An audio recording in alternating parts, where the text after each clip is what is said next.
I never thought I'd come home to find strangers already inside my house. Two men stood in my living room like they owned the place, khaki uniforms, steel-toed boots, clipboards in hand. One of them tapped on my mantle as if testing it for termites. The other glanced at me over his shoulder with a grin that wasn't friendly at all. My first instinct was anger. Who the hell are these guys? But then I saw Sarah. My wife was sitting calmly at the kitchen table, arms folded, her badge glinting faintly from where it hung on the chair. She didn't say a word, but her eyes met mine, steady and cold. "Afternoon, Mr. Adler," one of the men finally said. "Safety inspection, mandatory." His voice was slick, rehearsed, like he'd said those words 100 times before. I felt a sharp twist in my gut. They weren't firefighters. They weren't city officials. I knew a real inspection when I saw one. This wasn't it.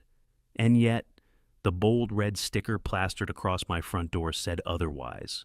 It screamed hazard, violation, immediate compliance required. Anyone walking by would think my home was a ticking time bomb. I clenched my fists, trying to steady my breathing. Part of me wanted to throw them out right then.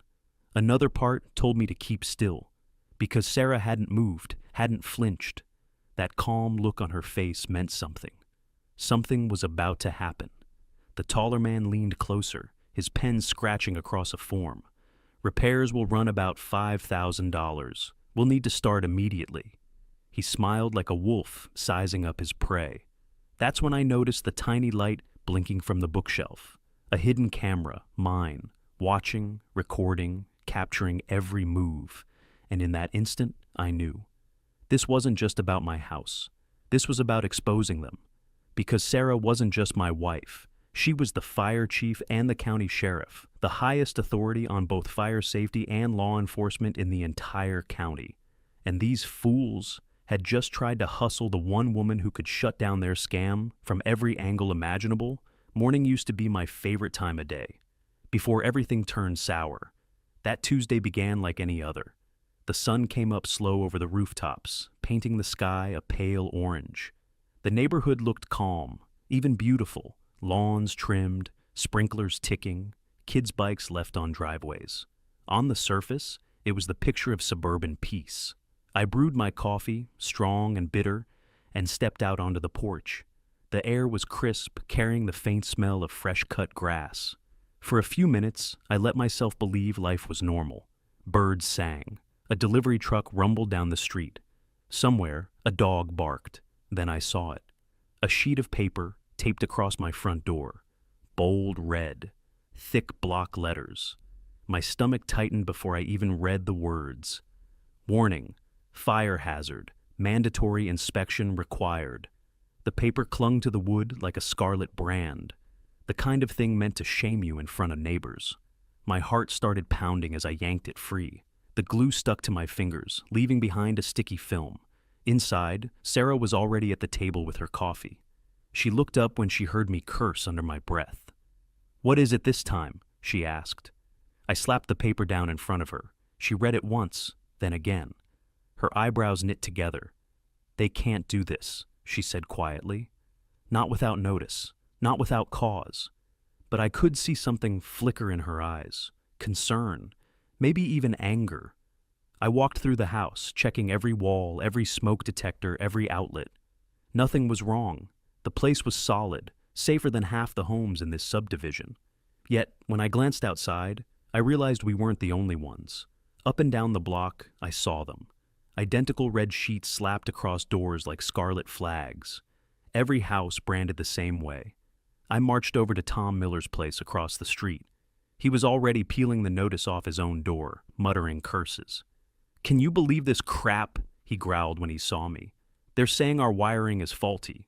Bulletin I replaced mine last year." I held up my notice. Same story here. That's when we both saw her, Linda Cross, HOA president, striding down the sidewalk in her tailored blazer like a queen surveying her kingdom. Clipboard in hand, lips pressed into a thin smile. She stopped at each house, nodding as if she were inspecting her subjects. And every door she passed bore the same red paper. She saw us staring and waved cheerfully, her voice carrying across the street. "Just a routine safety measure, gentlemen. Nothing to worry about. as long as everyone cooperates. My blood boiled. Cooperates. That word. Like we were school children and she was the headmistress. Back inside, Sarah met me at the door. She'd been watching too. "They're setting something up," she said. "No kidding," I muttered. "The question is, what?" She looked at me for a long moment, then set her coffee cup down with a sharp click. "Mark, be careful. This feels wrong in a way that's bigger than just rules." I nodded, clutching the paper so hard it crumpled in my fist. And in that moment, the quiet dawn felt like a lie. The birds still sang, the sun still shone, but the neighborhood wasn't safe anymore, not even close. I'd heard plenty about Linda Cross long before I ever stood face to face with her. In our neighborhood, people didn't just know her name, they whispered it, like kids swapping ghost stories. She'd been HOA president for almost a decade, re-elected every year without challenge. Some said it was because she kept things in order. Others muttered it was because no one dared run against her. From a distance, Linda looked polished. Expensive blazer, pearls, perfectly styled hair that never seemed to move, even in the wind. She was the kind of woman who made you think she had everything under control. And maybe she did, if by control you meant everyone else's life. That morning, after the red notices went up, she finally came to my door. I was still fuming, holding the crumpled paper in my hand when the knock came. Sharp. 3 times, precise as a metronome. When I opened the door, there she was, clipboard pressed against her chest like a shield. "Mr. Adler," she said, her tone smooth, rehearsed. "I see you've received the fire hazard notice." Her eyes flicked past me, scanning my living room, as if she had the right. I didn't invite her in, but she stepped across the threshold anyway. I stiffened. "You mind telling me what this is about?" I held up the paper. She smiled, a thin, tight smile that never reached her eyes. "Routine safety protocol. We've contracted specialists to inspect every property. There have been concerns." "Concerns?" I snapped. "Our wiring is fine. Everything's up to code. You know that." Linda tilted her head, like I was a stubborn child refusing to eat vegetables. "Well, perhaps, but compliance is mandatory. If you'd like to avoid penalties, I suggest full cooperation." The word penalties hung in the air like a storm cloud. Behind me, Sarah stepped into the room. She didn't say a word, but her badge was clipped to her belt now, visible, deliberate. I caught Linda's eyes flick down toward it. For a moment, her mask slipped. Just a flicker of irritation, quickly smoothed over. "Ah, Mrs. Adler," she said sweetly. "Always a pleasure. I trust you'll help your husband see reason." Sarah didn't flinch, didn't blink, just stared back with that calm, steady look that always unsettled people who thought they had power. Linda turned back to me, lowering her voice. "It would be unfortunate," she murmured, "if non-compliance were to escalate." There it was, the threat behind the smile. I clenched my jaw. Every instinct told me to throw her out, but I forced myself to stand still, to listen. Because something in Sarah's gaze said, "Wait, watch, let her talk." Linda finally clicked her pen, scribbled something on her clipboard, and pivoted toward the door. "Inspections begin tomorrow," she said lightly. "I'll expect full access." With that, she walked away, heels clicking on the pavement like gunshots. I watched her disappear down the block, neighbors glancing nervously as she passed. Some offered tight smiles, others looked away. No one dared confront her. In that moment, I understood. Linda Cross wasn't just running an HOA. She was running a kingdom. And in her kingdom, fear was the law. By the next morning, the neighborhood felt different. It wasn't just the red papers anymore. It was the silence. The kind of silence you notice only after it replaces something else. The chatter of kids at bus stops, the casual greetings across driveways. People weren't looking at each other. They were looking at their doors, their notices, their wallets. I stood on my porch, coffee cooling in my hands, and watched as 2 men in khaki uniforms went house to house. Not city inspectors, not fire marshals, just contractors, brought in by Linda. They carried tool belts and clipboards, moving with an authority they hadn't earned. At each house, they knocked, stepped inside, and re-emerged with papers signed.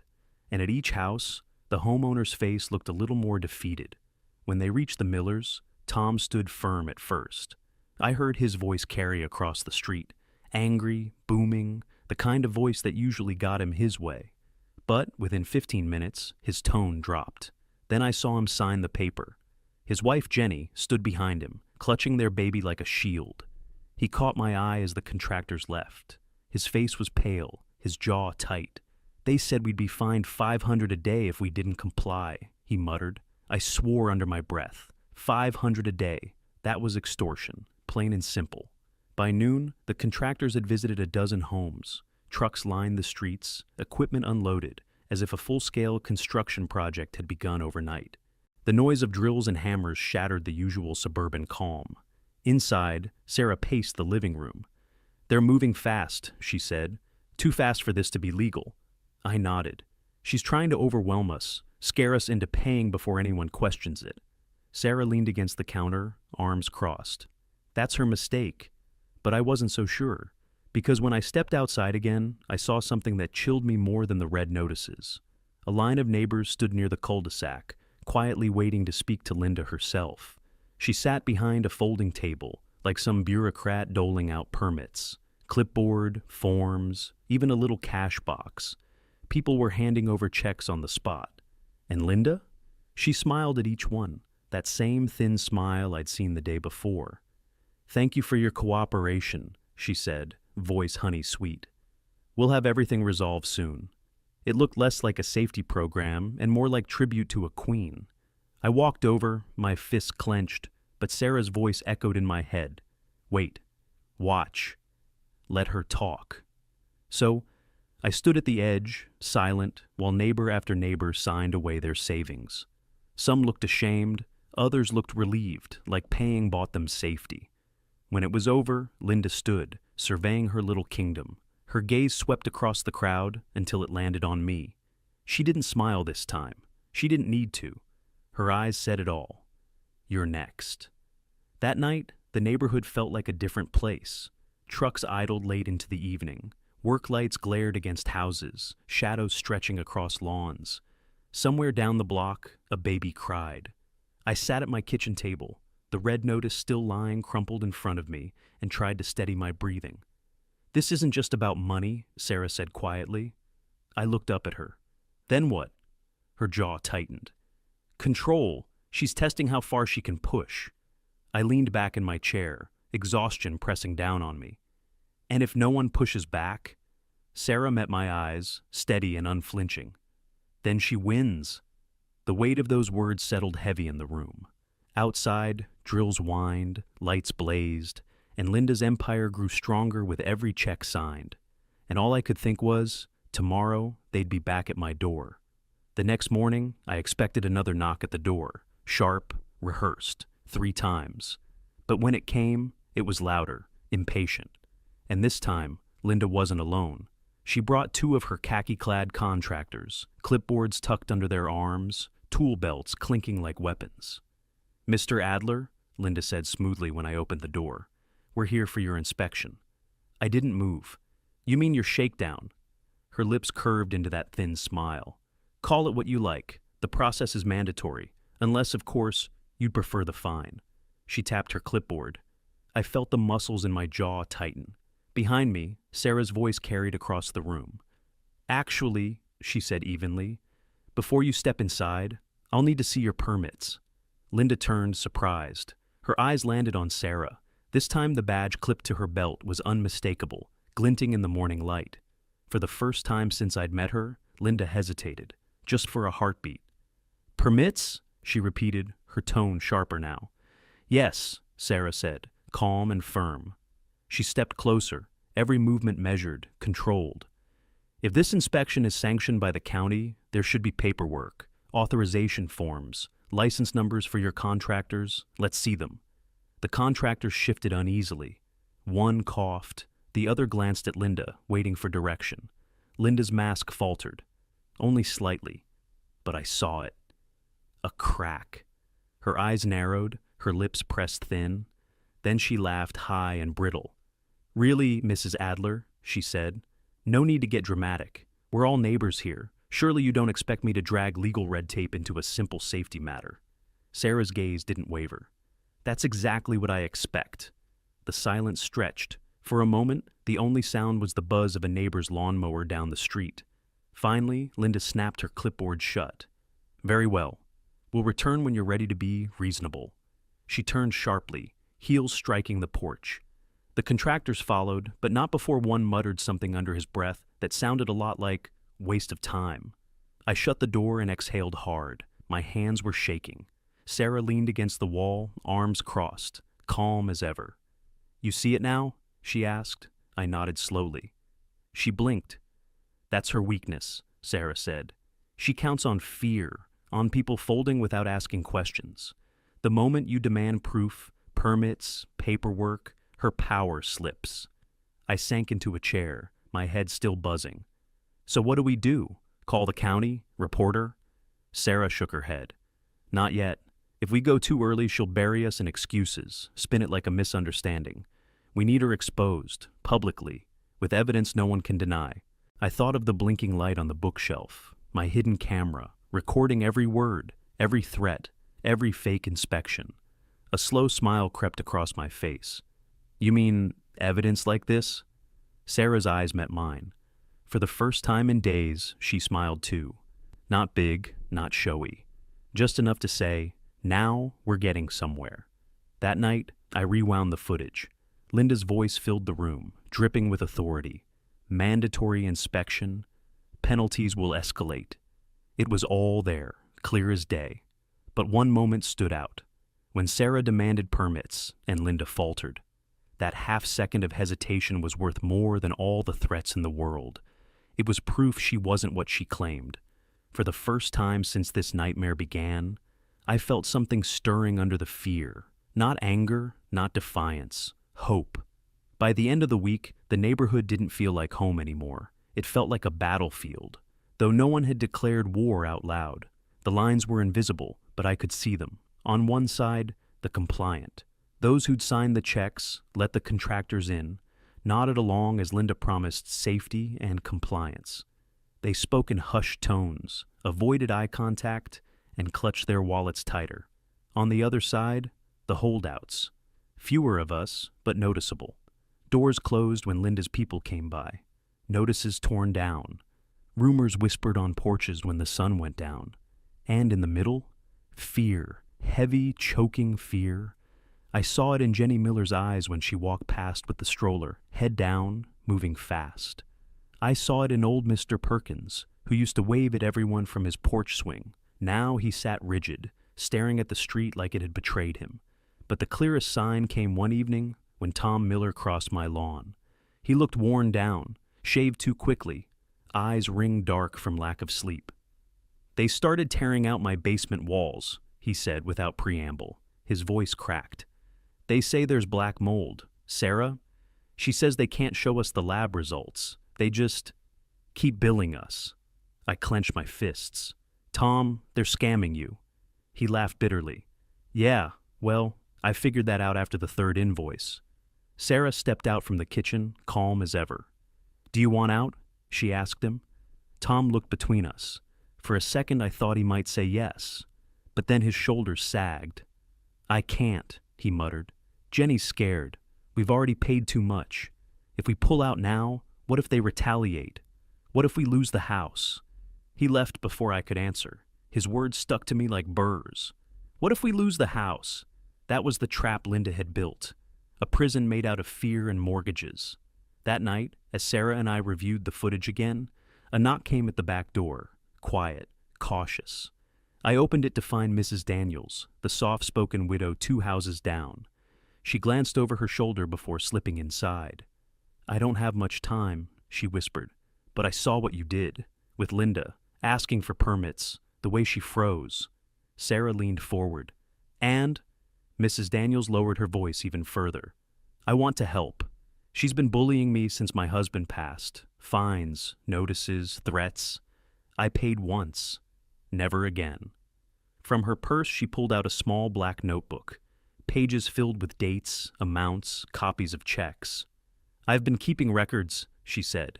Every cent she's taken from me. I figured one day it might matter. I stared at the notebook like it was gold, because in a way, it was. Proof. Hard evidence of the grift.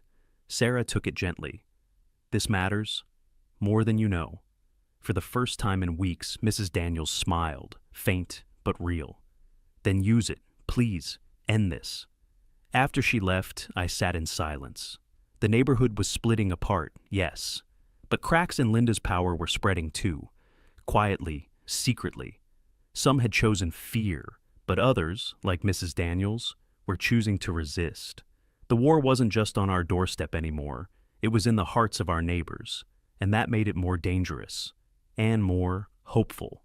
The black notebook sat on our kitchen table like it was glowing.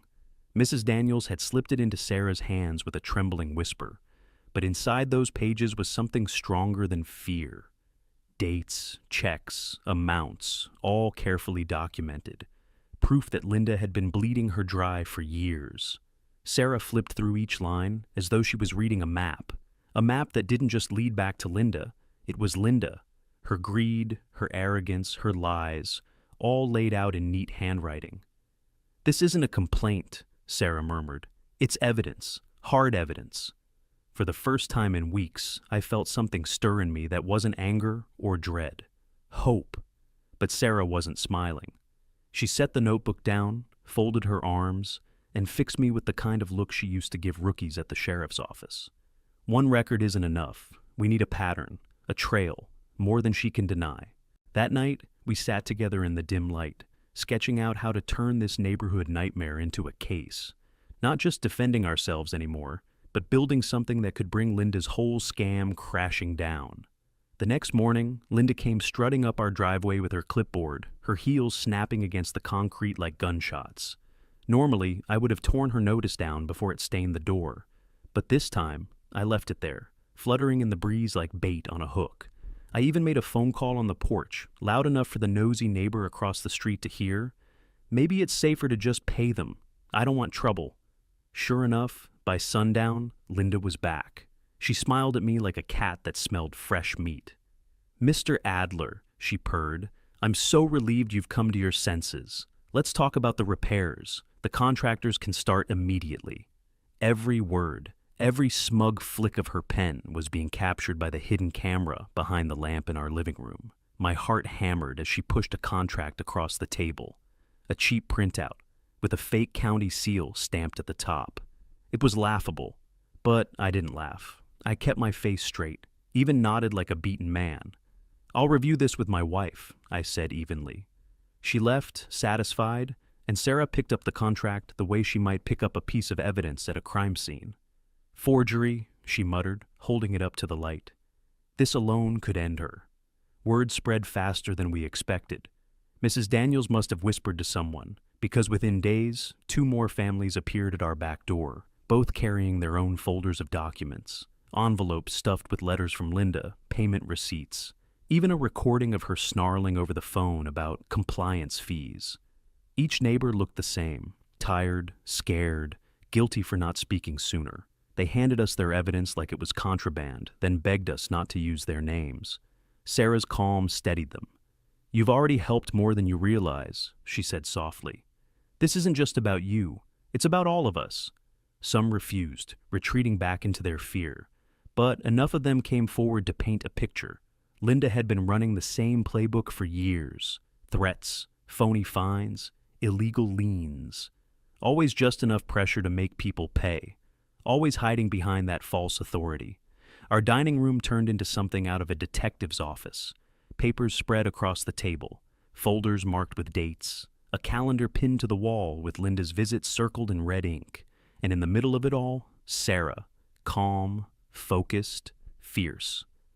"This isn't just about catching her in the act," she told me one night as we double-checked the batteries on the cameras. "It's about breaking the fear. Once people see she can bleed, the whole house of cards comes down." I stared at the evidence laid out before us, at the blinking red light of the little camera on the counter, and I realized something. For weeks we'd been waiting, reacting, hiding. Now we weren't hiding anymore. We were hunting. That night, as we locked up the files, Sarah rested her hand on my shoulder. Her eyes, calm but unyielding, met mine. "You realize," she said quietly, "once this trap is sprung, there's no going back." I held her gaze, feeling the steady beat of adrenaline in my chest. "Good," I told her. I don't want to go back. The night before it all went down, I barely slept. Not because I was afraid. That stage had passed. This was different. The restless anticipation before a storm breaks, when the air feels charged and the trees stand unnaturally still. Sarah, calm as always, reviewed the files one last time while I paced the living room, listening to the faint hum of the hidden cameras. "This is it," I muttered. She didn't look up. "It has to be perfect." Linda arrived the next morning right on schedule. She was never late, never sloppy. That's what made her dangerous. Her car pulled into the driveway, polished to a shine, and she stepped out like she owned the block. Clipboard in hand, sunglasses perched on her nose, that familiar smirk etched across her face. I opened the door before she could knock. "Morning, Linda," I said, letting just enough resignation seep into my tone. "Come on in."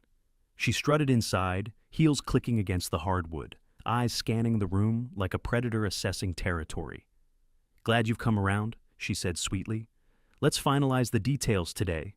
I can have my contractors here within the hour. We'll need access to your basement, your garage, and—" Her voice trailed as she pulled out another stack of papers, crisp and freshly printed. "Oh, and there's a new compliance fee. Nothing major, just a formality." The hidden camera above the mantel blinked red.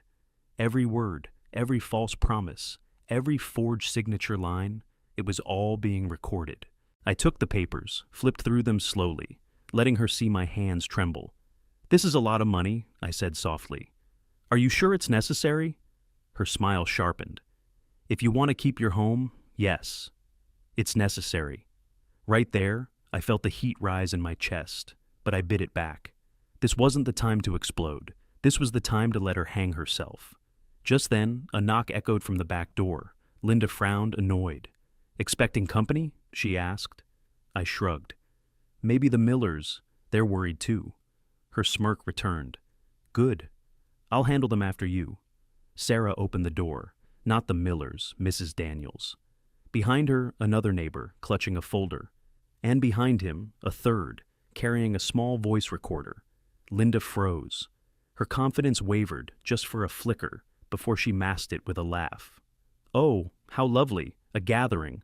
But you all know this isn't how it works. These matters are handled privately, one household at a time." Mrs. Daniels' voice shook, but her words were clear. "We're done being quiet." The neighbor with the recorder held it up. "We've got you on tape, Linda. Every threat, every fake fine." Sarah stepped forward then, her sheriff's badge glinting as she laid it on the table. Linda's smirk faltered completely this time. "You've been impersonating county authority," Sarah said, her tone calm but lethal. "That's a crime. And you've been extorting these families. That's another." Linda's face went pale, but she tried to recover. This is absurd. These people signed contracts. They paid willingly. If they're too stupid to understand the law, that's not my problem. "Except," I cut in, "those contracts are forged, and we have every one of them, along with witnesses, recordings, and financial records." I slid Mrs. Daniels' black notebook across the table toward her. Linda stared at it like it was a loaded gun. For the first time, she lost her composure. The mask cracked. Her voice rose, sharp and panicked. "You think anyone will believe you over me? I run this HOA. I make the rules here." Sarah didn't flinch. "No, Linda. You've been hiding behind rules, but rules don't make you untouchable. Laws do. And the law is standing right here." That was when Linda lunged, not physically, but verbally, spewing insults, threats, spittle flying. She pointed at each neighbor in turn, her voice shrill. "I'll ruin you, every last one of you. You'll regret crossing me." The camera captured it all. And in that moment, something shifted in the room. Fear didn't belong to the neighbors anymore. It belonged to her. She stormed out, slamming the door so hard the windows rattled. For a long moment, silence hung heavy over the room. No one breathed. Then Mrs. Daniels let out a shaky laugh. "Did that just happen?" Sarah gathered the papers into a neat stack. "It did. And now," she said firmly, "we bring this to the county." One by one, the neighbors nodded, some with tears in their eyes, others with shaky relief. But all of them shared the same look. A weight had been lifted. The fear that had chained them for months was finally broken. I watched them, and I realized this wasn't just about taking Linda down anymore. It was about giving this community back its voice. And we weren't finished, not by a long shot. When Linda stormed out of our house, I thought that was the end of it. For one fragile moment, I allowed myself to believe she'd retreat, crawl back into whatever hole she came from, maybe even pack her bags and disappear. But people like Linda don't disappear. They double down. They come back meaner, louder, and more reckless. And sure enough, the storm broke before the week was out. It began with a letter, not taped to the door this time, stuffed right into our mailbox, folded and creased from her furious grip. No official seal, no signatures, no formatting. Just a single sheet of paper with bold, angry handwriting. You've made a big mistake. This neighborhood is mine. I read it twice, then slid it across the table to Sarah. She didn't say anything. She just tapped the corner of the paper with her finger, her jaw tight. "She's unraveling," Sarah finally said. "We rattled her. That means she'll escalate." Escalate she did. By the next morning, she was standing in the cul-de-sac with her clipboard, shouting orders like a drill sergeant. She barked at the Thompsons about their lawn, threatened the Millers over a supposed safety violation, and told Mrs. Daniels she'd be fined $1,500 if her trash bins weren't hidden within the hour. But something was different. This time, the neighbors didn't cower. They didn't mumble apologies or rush to comply. They stood there, arms crossed, silent, watching her with hard eyes. And I could see the crack spreading through Linda's confidence. The more she raged, the less power she seemed to hold. Finally, when she turned and saw me watching from the porch, her face twisted. She jabbed her finger toward me, voice shrill. "You think you've won? You think anyone cares about your little stunt? I run this community. Not you, not your wife, not these ungrateful freeloaders." I didn't answer. Didn't need to. The camera in my pocket was recording every word. That night, she struck again. But this time, from the shadows. At 2 a.m, the sound of smashing glass jolted us awake. I raced to the front door, Sarah right behind me, and found our mailbox lying in pieces on the curb. Spray painted across our driveway in dripping red letters were 2 words: "Get out." Sarah's hand closed around my arm. Her eyes were steady, but her voice was sharp. "This isn't just intimidation anymore. This is criminal." I wanted to chase her down, to catch her in the act, but Linda was already gone. All that remained was the hiss of the spray paint drying in the night air. The next day, she made her boldest move yet. We woke to the sound of sirens, 2 patrol cars parked at the entrance to our street. Linda stood beside them, arms folded, lips curled in triumph. She had called in complaints, claimed Sarah was abusing her badge, that I was threatening residents, that we were the bullies. The officers approached, uncertain. They knew Sarah, respected her. But procedure was procedure. They asked questions, took statements, even glanced uneasily at the vandalism on our driveway. Linda, meanwhile, put on the performance of a lifetime. She clutched her pearls, faked tears, insisted she was being harassed by a rogue sheriff and her husband. "You don't understand," she wailed. "They're turning the whole neighborhood against me. I'm afraid for my safety." It might have worked, if not for the neighbors. One by one, they stepped forward, the Millers, Mrs. Daniels, even the quiet man from the corner lot, who rarely said more than 2 words to anyone. They told the officers about the fake fines, the threats, the forged documents. They showed receipts, recordings, even the spray paint still fresh on our driveway. By the time they were done, the officers weren't looking at Sarah or me anymore. They were looking at Linda, and Linda was shaking. But cornered animals lash out. That evening, she showed up again, this time with 2 hired men in a rusted pickup truck. Contractors, she claimed. She stood on the sidewalk shouting that repairs would begin immediately, that refusal was a violation of HOA law, that anyone who interfered would be sued into bankruptcy. The men looked uneasy. They hadn't signed up for a fight, but Linda shoved paperwork into their hands, her voice rising higher and higher. That's when Sarah stepped out, badge clipped to her belt, voice calm but unyielding. "Not one of you sets foot on this property. This is a criminal matter now. Leave, or you'll be arrested for trespassing." The men exchanged looks, then climbed back into their truck without a word. Linda screamed after them, furious, but they didn't stop. The truck peeled away, leaving her standing in the middle of the street, fists clenched, chest heaving. "You think this is over?" she spat at us. "You think you can humiliate me? I'll bury you." Her voice cracked. For the first time, it wasn't the voice of a woman in control. It was the voice of someone who knew she was losing. That night, Sarah and I sat in the kitchen, the notebook and recordings spread across the table. The air was heavy, tense, electric. "She's dangerous now," I said.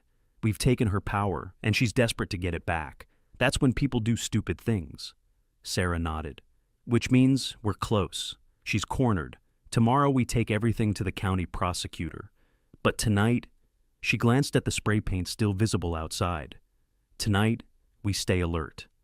I looked at her, at the quiet steel in her eyes, and felt the truth settle deep in my chest. The storm wasn't over. It was about to break wide open. And when it did, we had to be ready. The meeting room was packed tighter than I'd ever seen it. Folding chairs scraped the linoleum floor. Neighbors pressed shoulder to shoulder, the air thick with unease. At the front sat Linda, perched like a queen on her throne, clipboard clutched in her manicured hands. Her lips curved into a self-satisfied smirk. She thought tonight would be another coronation. But not tonight. I sat near the back, Sarah at my side. The little black notebook rested in her lap, along with our stack of files. Our cameras were rolling. Every second counted. Linda stood, clearing her throat with theatrical grace. "Good evening, everyone. As your acting president, I'm proud to announce our initiative to ensure compliance with community standards. A few properties, unfortunately, have failed inspection. I'll be outlining mandatory repairs and associated fees." Her words oozed through the room like oil. She pointed her pen at me. "Mr. Adler, for example, owes a significant sum for landscaping violations. If unpaid, the association may be forced to place a lien against his property." Gasps rippled. Some neighbors shrank back. Others stared at me with pity. Linda basked in it. That was when Sarah rose. Calm, steady. Her sheriff's badge glinting faintly beneath her blazer. "Actually," she said, her voice clear and sharp, "we need to pause here, because what Mrs. Hensley has been doing is not enforcement. It's extortion." The room stilled. Linda laughed, brittle and forced. "Excuse me? That's slander." Sarah opened the black notebook and held it up. "This isn't slander. It's documentation. Payments made directly to you, with no HOA records, no receipts, no board approval. That's fraud." The room buzzed. Neighbors craned their necks.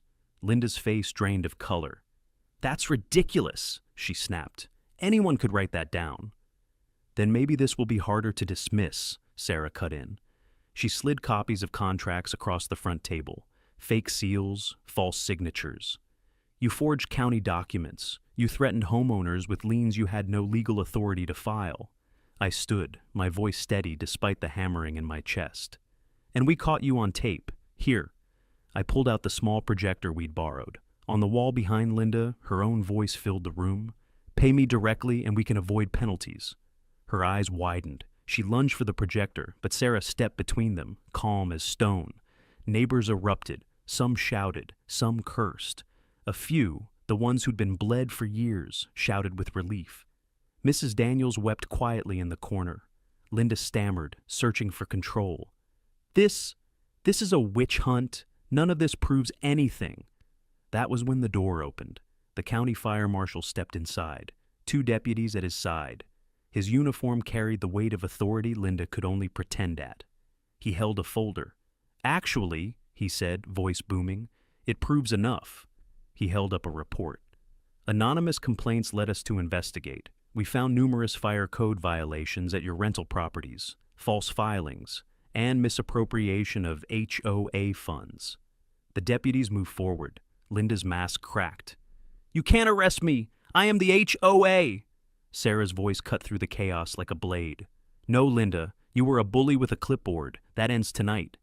The deputies cuffed her, the metallic click echoing like a gavel striking. Linda shrieked, tried to twist free, but it was useless. The room thundered with voices, cheers, tears, even laughter. Years of fear broke apart in that single sound. The fire marshal turned to the crowd. "If anyone here has been coerced into payments, come to our office. We'll make sure you're heard." One by one, neighbors nodded, shoulders straightened. For the first time, people weren't looking at the floor. They were looking at each other. As Linda was dragged toward the door, she fixed her eyes on me. Pure hatred burned there, but beneath it was something new. Fear. Sarah squeezed my hand. Her badge caught the light. For weeks she'd hidden it. Now she stood revealed, not just my wife, but the sheriff who'd brought justice home. When the door slammed behind Linda, silence hung for a beat. Then Mrs. Daniels stepped forward, voice trembling. "Thank you," she whispered, "for standing up when the rest of us couldn't." I swallowed hard. "No," I told her. "You gave us the courage. We just lit the match." That night, as we walked back across the quiet street, the air felt different, cleaner. The fear that had choked our neighborhood for so long was gone, replaced by something fragile but real. Hope. Sarah slipped her arm through mine. "You realize," she said softly, "this isn't just about stopping her. It's about reminding people they have power. They just forgot it." I nodded, staring at the house where Linda's notices once clung like scars. She thought the HOA was her kingdom, but it was never hers. It was ours. And for the first time, the street felt like home again. By morning, the street felt new, like someone had cracked a window in a stuffy room. The red notices were gone, ripped down in the night and crumpled into small, angry balls in recycling bins. A few neighbors laughed when they tore theirs off. A few cried. Most of us just stood there a moment longer than necessary. Hands on the doorframe, breathing air that didn't taste like threats. Mr. Ellison, the retired Marine 2 houses down, spotted me at the curb. For years he'd given the same tight nod, the kind men exchange when they don't intend to talk. Today he gave me a real one. "She had us all spooked," he said, gravel in his voice. "Took a pair to stand up like that." Before I could answer, Mrs. Daniels stepped out across the street, robe cinched tight, eyes wet. "I paid her," she said, not to me exactly, but to anyone listening. "For years, hundreds here, thousands there. I thought if I kept paying, she'd leave me alone." Her words rolled down the block and found other doors. Hinges creaked, people emerged, hugging coffee mugs like shields. She told me my son couldn't park his truck in our driveway, said it would lower values. She fined me for holiday lights. She said she'd put a lien on my home if I argued again. No one shouted, no one needed to. The quiet was heavy enough. It held shame and relief and the dull shock of waking from a long, complicated bad dream. By noon, the county had arrived. Clipboards, polo shirts, those little nylon pouches that jangled with pens. They split up in pairs and went door to door, records open, voices gentle. A woman in her 40s with sharp eyes and a soft tone stopped on my steps and shook my hand like we were small-town acquaintances. "We'll unwind the liens," she said. "Any you can prove were fraudulent, we'll move to vacate. We'll help you document it." Then she looked over my shoulder toward the living room, where the cameras had once blinked red. "For what it's worth, this isn't the first time we've seen something like this. People get comfortable in power. Communities get tired. That's when rules stop being rules." Sarah stood behind me, badge visible now. No more hiding it under a cardigan or turning it inward so it wouldn't glint. Neighbors looked at her with a cocktail of gratitude and discomfort. Some leaned in to thank her, careful with their words, like talking to a doctor after a scary diagnosis. Others kept their distance. They weren't sure what to do with a hero who had also reminded them they'd stayed quiet. That evening, the board called another emergency meeting. This time without Linda, without the pearls, without the gavel, the same folding chairs, the same lemon cleaner smell, but the air had loosened a little. People didn't sit spine straight. They sat like humans. "Who's in charge now?" someone asked. "We still need an HOA," someone else said, already bracing for a fight they didn't want. A man in the back, one of the quiet ones you only know by his dog, stood with both hands in his pockets. "We can't pretend none of us saw it," he said. "We did. We saw it and we chose our lawns over our neighbors, our comfort over conflict. I did. I'm not pointing fingers." He looked down at his shoes. "I'm pointing them at me." Sarah didn't take the bait when eyes drifted her way. I'm not here to run your board, she said. That's not my lane. Stopping a crime was. The rest is yours. A dozen ideas tumbled out at once. Term limits, public budgets, rotating treasurers, 2 signatures on every check, open meetings, a hotline to the county when something smells wrong. Not perfect, not permanent. But it sounded like repair instead of regret. And that was new. When the chairs scraped back and people drifted home, the adrenaline drained out of my bones all at once. On the walk back, Sarah slipped her arm through mine, the way she does when she's just Mark's wife and not wearing a badge in her eyes. You okay? I asked. Mostly. She smiled, small and tired. I do this for a living, but never with my own porch light in the frame. That part's new. We stopped at our driveway where last week 2 red words had screamed, "Get out." A faint, chalky blush remained in the concrete where the county had power washed it for evidence. I stared at the ghost of it. It sticks, I said. Fear always does, she answered. So does pride, so does shame. It fades, but it lingers. The days that followed were busy in a different way. Not contractors and threats, but documents. Photocopies spread across kitchen tables as casually as card games, receipts, emails, scans of notices with misspelled statutes and counterfeit seals. That was always my favorite tell, the arrogance of bad grammar. People traded stories like recipes. There were fights, too, at the mailboxes and under porch lights. One neighbor said Linda deserved everything she got and more. Another said power ruins everyone eventually, and we should burn the whole structure down. That argument worried me more than Linda's shouting ever had, the kind that says no one can be trusted, so why try? Cynicism dresses like wisdom. It's really just a softer kind of surrender. A week later, the fire marshal came by, the same woman who'd stood at the front of the room with a voice you couldn't ignore. She thanked Sarah again. She thanked me too, which felt undeserved. Charges are filed, she said, matter of fact. Fraud, forgery, impersonation, criminal mischief, and we're still sorting the money. It will be months. There will be hearings, subpoenas, probably press. After she left, I sat on the steps and watched late sun turn the street the color of tea. Public, I said. Public, Sarah echoed, lowering herself beside me. You do it again? She asked after a long quiet. Every time. She nodded like she already knew. Change didn't arrive as a parade. It came as small, ordinary scenes that felt almost defiant. A teenager parked his pickup in his own driveway, and his mother didn't panic. Christmas lights went up 2 weeks early, and no one slipped a warning under the mat. Mr. Ellison fixed Mrs. Daniels' porch rail without being asked. Tom Miller stopped by with a pie he clearly hadn't baked, and apologized for signing so fast. He said he'd testify anyway. People reclaimed their front yards inch by inch, then remembered to look one another in the eye.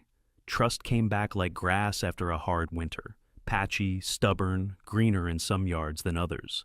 Some folks still looked over their shoulders before speaking, like Linda might materialize behind a hedge with a clipboard. Old habits die exactly as hard as the fear that taught them. One night, Sarah and I walked the loop at dusk, our shadows long and silly on the sidewalk. Porch lights clicked on one by one, like a slow-motion applause. Somewhere, a radio played an old song too quietly to identify. For the first time in a long time, the neighborhood sounded like itself. You know, she said, we didn't just stop her. We reminded them of something they forgot. What's that? That there's more of them than there is of any one person with a little bit of power and a lot of nerve. I thought about Mrs. Daniels' black notebook, the first true thing placed on our kitchen table, about Tom's envelope, hands shaking, about the quiet man in the back row who finally spoke. We hadn't been brave alone. We'd just been first and loud. The rest had been waiting to hear another voice, any voice, tell the truth out loud. Back home, I stood in the entryway and stared at the clean wood of our door, where the notice had once stuck so hard the glue stained. The grain ran warm under my palm. No paper, no glue, no warning, just a door. Before bed, I held Sarah's hand longer than usual. You know they're going to ask you to join the new board, I said. They already did, she said. I told them no. She smiled at my raised eyebrow. I enforce laws. I don't make bylaws. Besides, half of them still can't decide whether to bake me a casserole or avoid me at the grocery store. They'll come around, I said. Maybe, maybe not, but they'll show up. That's enough. I turned off the porch light. The house settled with those small noises all houses make, pipes tapping, wood remembering its wood. Somewhere, a sprinkler hissed alive. Somewhere, a television laughed. In the dark, I could hear my neighborhood breathing. What Linda took was obvious. Money, quiet, the feeling that your home is your home. What she left behind, we were just starting to measure. A sharper eye for fakes, a lower tolerance for bullies, and an unglamorous necessary habit, checking on each other. The fallout wasn't fireworks, it was work. But for once, it felt like the kind worth doing. The thing about a storm is this: it never stops exactly where it began. You can sweep your porch, you can scrub your windows, but the wind carries pieces farther than you ever imagined. That's how it was after Linda's empire cracked. The story didn't stay on our cul-de-sac. It spilled outward, first in the grocery store checkout line, where folks leaned in closer to their carts and murmured, "Did you hear about that HOA mess on Ashwood Drive?" Then at the diner downtown, where the regulars set down their coffee mugs just long enough to shake their heads. By the end of the week, it wasn't just whispers. It was talk radio. It was the evening news with a smiling anchor who made our misery sound like entertainment. I remember the first time I saw our street on television. A reporter in a bright blazer stood exactly where Sarah and I had once argued with Linda on the curb. Behind her, the familiar row of houses looked smaller, more fragile, under the glare of a camera light. "Neighbors say they lived in fear for years," the reporter announced, and the words hit me in the chest. Fear. Such a simple word. Such a long shadow. Sarah sat next to me on the couch, her jaw tight. "They're going to make it into a circus," she muttered. She wasn't wrong. Reporters always want a villain and a hero. They had both. And they wanted victims too, people willing to cry on cue, show their notices, shake their heads for the camera. Not everyone welcomed that attention. Some of our neighbors drew the blinds and stayed quiet. Others leaned into it, eager to finally be heard after years of silence. Mrs. Daniels, God bless her, stood on her porch in her Sunday dress and read from her little black notebook, while a cameraman nodded along. She looked 10 years younger when she finished, like shedding the secrecy had rolled the weight off her shoulders. The whispers grew leagues. Friends from outside town called me. My brother in Ohio left a voicemail. "Saw you on the news? What in the world's going on out there?" Even my old army buddy, who usually keeps conversation to football scores, texted, "That sheriff wife of yours? Damn, proud of her." With every call, every text, I felt the distance between the life we thought we had. A quiet neighborhood, a trimmed lawn, barbecues in the summer, and the one we were suddenly living, where strangers debated us over breakfast eggs. It was surreal, like standing outside your own house and realizing you've become the local folklore. But the strangest part wasn't the attention. It was the shift in people's posture. For years, no one looked one another in the eye. We lived behind fences, behind hedges, behind closed garage doors. After Linda fell, folks started lingering, at mailboxes, on sidewalks, at the school pickup line. They leaned closer when they spoke, dropped their voices like conspirators. She told me once she had friends in county records. I heard she forged letters from a law firm that doesn't exist. Someone said she kept a safe in her basement, filled with cash from fines. Rumors multiplied. Some were half true, some wild inventions. But each one carried a piece of something real, the suspicion, the anger, the long habit of believing in her shadow power. Sarah hated that part most. "It's not about the rumors," she told me one night when we walked past a cluster of neighbors trading stories like ghost tales.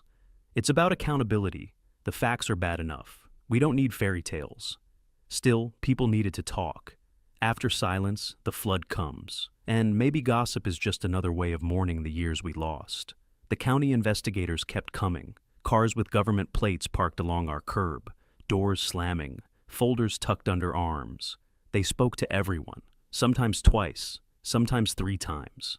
I saw neighbors pacing their porches afterward, rubbing their temples.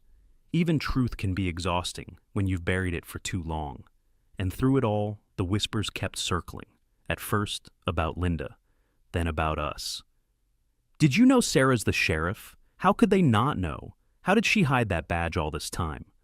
Maybe she wanted it this way. Maybe she set Linda up. She's the reason we're on the news. If she'd stayed quiet, it would have blown over. That one stung the most. Quiet. The word Linda loved best. The word that kept us all in line. Now some were using it like a cure we'd foolishly refused. One evening, Tom Miller knocked on our door again. He looked worse than before, hair uncombed, shirt wrinkled. He held out another envelope, this one empty. "They came to my work," he whispered. "Asked me questions. My boss heard. I think I'm going to lose my job." His eyes darted like a trapped animal's. Why couldn't this stay between us? Why'd it have to get so big? I wanted to tell him the truth. That rot never stays contained, that it spreads until light finds it. Instead, I put a hand on his shoulder. "Because it already was big, Tom. You just didn't see it." He didn't answer. He just nodded and walked off, smaller somehow. Later, Sarah sat at the kitchen table with a cup of tea gone cold. "This is the hardest part," she said. "Not the fight, the aftermath. People don't know what to do when the fear's gone. Some of them miss it." I knew what she meant. Fear gives shape. It tells you where to stand, what to avoid, how to behave. Without it, you have to think for yourself again. Some folks find that freedom heavy. The whispers didn't stop. They only changed shape, from what she did to what we allowed, from how could she to why didn't we. Guilt has a way of echoing louder than anger. Still, I noticed something else. Amid the gossip and the doubt, neighbors lingered longer, shared more, checked in, asked if anyone needed a hand with their gutters or a ride to the store. Community, rough and clumsy, was waking up again. One Sunday, Mrs. Daniels invited half the street to her backyard for iced tea. We sat on mismatched lawn chairs, sweating under the late sun, and talked not about Linda, but about what came next. The whispers quieted. Laughter, real, tentative, shaky, took their place. It wasn't perfect, it wasn't polished, but it was ours. And as I sat there, listening to the low hum of voices, I realized something simple. Whispers aren't always poison. Sometimes they're the first shaky notes of a choir learning how to sing again.